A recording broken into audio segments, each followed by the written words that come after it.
Hello दोस्तों, आप सभी का स्वागत है हमारे YouTube चैनल DK एजुकेटर में। आज हम आप लोगों के लिए लेके आए हैं एक और वीडियो जिसमें हम पढ़ेंगे ब्राउज़र से रिलेटेड जानकारी। और ये वीडियो बहुत इम्पोर्टेंट रहने वाले हैं क्योंकि इसमें आप सभी के क्वेश्चंस क्लियर होंगे, जो क्वेश्चंस एग्ज़ाम में पूछे जाते हैं बार बार। और हम इस वीडियो में ब्राउज़र से रिलेटेड सारे कंसेप्ट क्लियर करेंगे। तो दोस्तों, वीडियो को शेयर ज़रूर करें और सब्सक्राइब करें चैनल को, क्योंकि इस तरह की वीडियो आप तक तभी पहुंच सकती है अगर आप चैनल को सब्सक्राइब करेंगे और वीडियो को शेयर करेंगे। दोस्तों, जानते हैं इस ब्राउज़र के बारे में।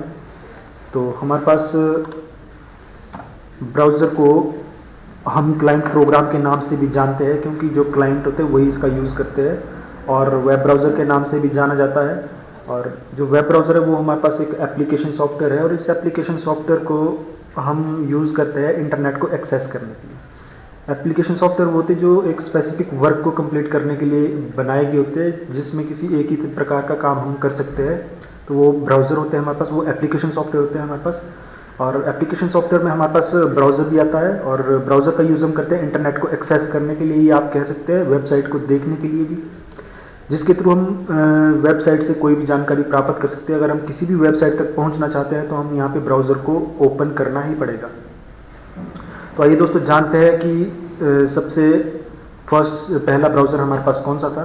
तो वो हमारे पास रहता है यहाँ पे वर्ल्ड वाइड वेब।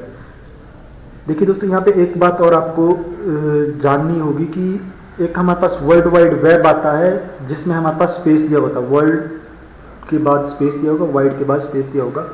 तो वो हमारे पास है इंटरनेट से रिलेटेड वर्ल्ड वाइड वेब। यहाँ पे हम बात कर रहे हैं ब्राउज़र से रिलेटेड। तो जहाँ पे आपके पास वर्ल्ड वाइड वेब के बीच स्पेस नहीं दिया होगा तो वो हमारे पास था फर्स्ट वेब ब्राउज़र, ठीक है, जिसको हम फर्स्ट HTML एडिटर के नाम से भी जानते हैं। और कुछ समय बाद इसको जो है इसका नाम भी चेंज किया गया, जिसका नाम रखा गया नेक्सस, क्योंकि यहाँ पे कन्फ्यूज़न बहुत हो रहा था कि एक वर्ल्ड वाइड वेब जिसमें स्पेस है, जो इंटरनेट के लिए भी यूज़ किया जा रहा है, और यहाँ पे ब्राउज़र भी है वर्ल्ड वाइड वेब। तो यहाँ पे कन्फ्यूज़न बहुत था, इसलिए यहाँ पे इसका नाम चेंज करके नेक्सस रखा गया। और इस वर्ल्ड वाइड वेब ब्राउज़र को 1990 में बनाया गया, जो कि हमारे पास 4 साल तक काम करता रहा, और 4 साल के बाद इसको मार्केट से शट डाउन कर दिया गया 1994 में। और इस वेब ब्राउज़र को बनाया है टिम बर्नर-ली ने, जो कि एक सर्वेंट कंपनी W3C कंपनी के लिए काम करते थे। तो उसके हेड थे टिम बर्नर्स-ली। तो उस टाइम उन्होंने ये ब्राउज़र डिवॉल्व किया। देखिए दोस्तों, जब इसको डिवॉल्व किया गया इस ब्राउज़र को, तो फर्स्ट टाइम इसका यूज़ किसी ना किसी सिस्टम में किया होगा। तो वो सिस्टम हमारे पास था मेन फ्रेम कंप्यूटर। तो जो मेन फ्रेम कंप्यूटर था, तो वो भी हमारे पास उस कंप्यूटर का नाम था हमारे पास नेक्स्ट कंप्यूटर। उस नेक्स्ट कंप्यूटर के नाम से उस कंप्यूटर को जानते थे। तो ये थी हमारे पास वर्ल्ड वाइड वेब ब्राउज़र से रिलेटेड जानकारी। अब बात आती है मोज़ेक वेब ब्राउज़र के लिए। तो सेकंड मोस्ट वेब ब्राउज़र हमारे पास था मोज़ेक। मोज़ेक एक ऐसा वेब ब्राउज़र था जिसके अंदर हम ग्राफिक्स का यूज़ भी कर सकते थे, इसीलिए इसको ग्राफिकल वेब ब्राउज़र के नाम से भी जाना जाता है। ग्राफिक्स, ये हमारे पास इमेज को भी सपोर्ट करता था, और उसके अंदर हम टेक्स्ट को भी सर्च कर सकते थे और इमेज को भी सर्च कर सकते थे। और इसको डिवॉल्व किया गया 1993 में, एंड इसको मार्केट से शट डाउन किया गया 1997 में। 1997 में इसको जो है बंद कर दिया गया, और इसको डिवॉल्व किया गया मार्क एंडरसन के द्वारा। और जो मार्क एंडरसन जो काम करते थे, NCSA एक कंपनी थी, अमेरिकन कंपनी, तो उसके लिए ये काम करते थे, जिसकी फुल फॉर्म थी national centre for super computer application. तो इसको जो बनाया गया 1993 में मोज़ेक वेब ब्राउज़र को, और 1997 में इसको शट डाउन कर दिया गया। और दोस्तों, अगर आप लोगों ने पिछला वेब ब्राउज़र पढ़ा था वर्ल्ड वाइड वेब, तो इसको जो है 1990 में यहाँ पे बनाया गया था, और ये भी हमारे पास जो 4 साल तक ही चला। और उसके बाद हमारे पास यहाँ पर नेक्स्ट वेब ब्राउज़र जो था वो मोज़ेक था। तो मोज़ेक भी हमारे पास यहाँ पर 4 साल तक ही इसने भी हमारे पास यहाँ पे काम किया, 1993 से लेकर 1997 तक, ठीक है। तो दोनों वेब ब्राउज़र हमारे पास यहाँ पे 4 साल तक चले। और उसके बाद हमारे पास थर्ड वेब ब्राउज़र आता है नेटस्केप नेविगेटर वेब ब्राउज़र। ये एक ऐसा ब्राउज़र है जिसका यूज़ होम यूज़र्स के लिए भी किया गया, जैसे कि आम जनता के लिए भी इसका यूज़ किया गया है।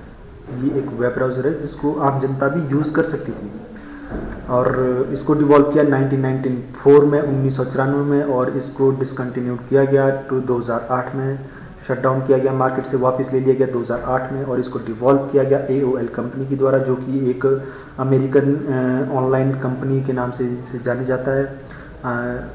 इसकी फुल फॉर्म अमेरिकन ऑनलाइन, और इसका जो नाम बदलकर 2015 में वो वेरिजन रखा गया।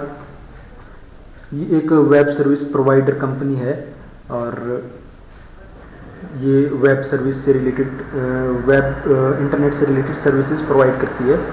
तो दोस्तों यहाँ पे क्वेश्चन पूछा जाता है कि हमारे पास ऐसा कौन सा ब्राउज़र था जिसका यूज़ आम जनता भी कर सकती थी। वो नेटस्केप नेविगेटर था। और यहाँ पर मोज़ैक जो सेकंड वेब ब्राउज़र हम लोगों ने पढ़ा था, उसकी खास बात क्या थी? उसकी खास बात ये थी कि इसमें हम ग्राफिक्स भी ऐड कर सकते थे। ग्राफिक्स भी इस ब्राउज़र में सपोर्ट करते थे, मोज़ैक ब्राउज़र में। And then next web browser हमारे पास आता है इंटरनेट एक्सप्लोरर, जो कि एक बहुत ही फेमस वेब ब्राउज़र है, जिसको माइक्रोसॉफ्ट कंपनी के द्वारा डिवॉल्व किया गया 1995 में। माइक्रोसॉफ्ट कंपनी में हमारे पास थॉमस रेडर से हमारे पास काम करते थे। तो उन्होंने इस ब्राउज़र को डिवॉल्व किया, जो कि 2020 तक चला। और इसका जो लास्ट वर्जन था, जो 2020 में इसको लास्ट टाइम जो इसका वर्जन था, वो IE11 था, इंटरनेट एक्सप्लोरर 11 था। और इस वर्जन के बाद इसको जो है, इस वर्जन के साथ इसे जो है शट डाउन किया गया, मार्केट से वापस ले लिया गया इस वेब ब्राउज़र को। एंड जो फर्स्ट वेब ब्राउज़र था, इसका फर्स्ट वर्जन था इस वेब ब्राउज़र का, वो था इंटरनेट एक्सप्लोरर 1.0। और जो इसका फर्स्ट वेब ब्राउज़र था, उसको यूज़ किया गया सबसे पहले विंडोज़ 95 ऑपरेटिंग सिस्टम में।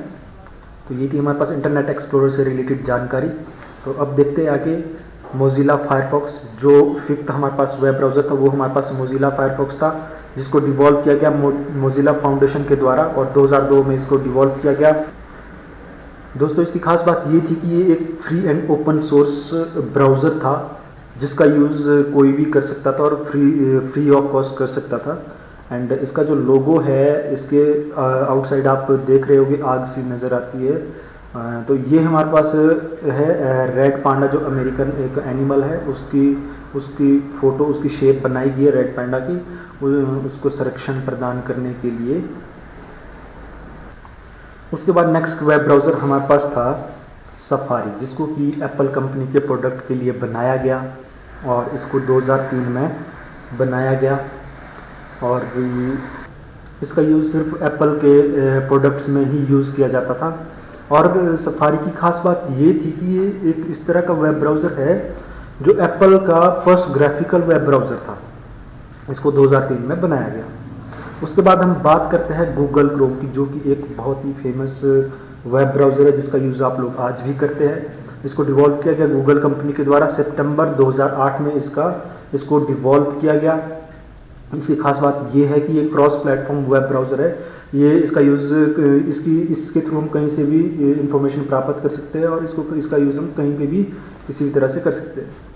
गूगल क्रोम को रिलीज़ किया गया 43 लैंग्वेज में, फर्स्ट टाइम इसको रिलीज़ किया 43 लैंग्वेजेस में, और अभी जो है इसमें 50 के लगभग इसमें लैंग्वेजेस का यूज़ किया जा रहा है। और लेटेस्ट वर्जन इसका जो है 3.0 है इस टाइम, जो सबसे लेटेस्ट वर्जन इसका रहता है। और नेक्स्ट हमारे पास आता है माइक्रोसॉफ्ट एज। माइक्रोसॉफ्ट एज एक ऐसा वेब ब्राउज़र है जिसको डिवॉल्व किया गया 2015 में, पर इसको इस्तेमाल किया जाता है इंटरनेट एक्सप्लोरर की जगह इसको इस्तेमाल किया जाता है। जहाँ पे पहले इंटरनेट एक्सप्लोरर यूज़ होता था, वहाँ पे अब एज वेब ब्राउज़र यूज़ किया जाता है। और इसको माइक्रोसॉफ्ट कंपनी के द्वारा इसको डिवॉल्व किया गया 2015 में। और ये माइक्रोसॉफ्ट एज जो है एक डिफ़ॉल्ट वेब ब्राउज़र है विंडोज़ 10 का। अगर आप विंडोज़ 10 अपने सिस्टम में इंस्टॉल करते हो, तो वहाँ पे आपको एज वेब ब्राउज़र अपने आप इंस्टॉल होता हुआ नज़र आएगा। उसके बाद हमारे पास टॉर वेब ब्राउज़र है, जो कि एक बहुत ही फेमस वेब ब्राउज़र है, जिसको डार्क वेब के नाम से भी जाना जाता है। और इसको 2002 में बनाया गया, और इसकी जो फुल फॉर्म है वो है द ऑनियन राउटिंग के नाम से, जिसका यूज़ चोर करते हैं, जिसको हम चोरों के नाम से जाना जाता है, या जिसका यूज़ जो हैकर यूज़ करते हैं इस वेब ब्राउज़र का। इसकी खास बात यह है कि इसमें अगर इस ब्राउज़र का यूज़ हम करते हैं, तो इसमें हमें IP एड्रेस के, जिस कंप्यूटर में इसका यूज़ किया जाता है, तो उसका IP एड्रेस यहाँ पे हाइड हो जाता है। यहाँ पे IP एड्रेस का पता नहीं लगता है, और यहाँ पे लॉक की गई वेबसाइटों को भी इसके थ्रू आप ओपन कर सकते हैं। तो इतना खतरनाक वेब ब्राउज़र है ये। दोस्तों आज का सेशन यहीं पे समाप्त होता है। आप सभी से निवेदन है कि इस चैनल को सब्सक्राइब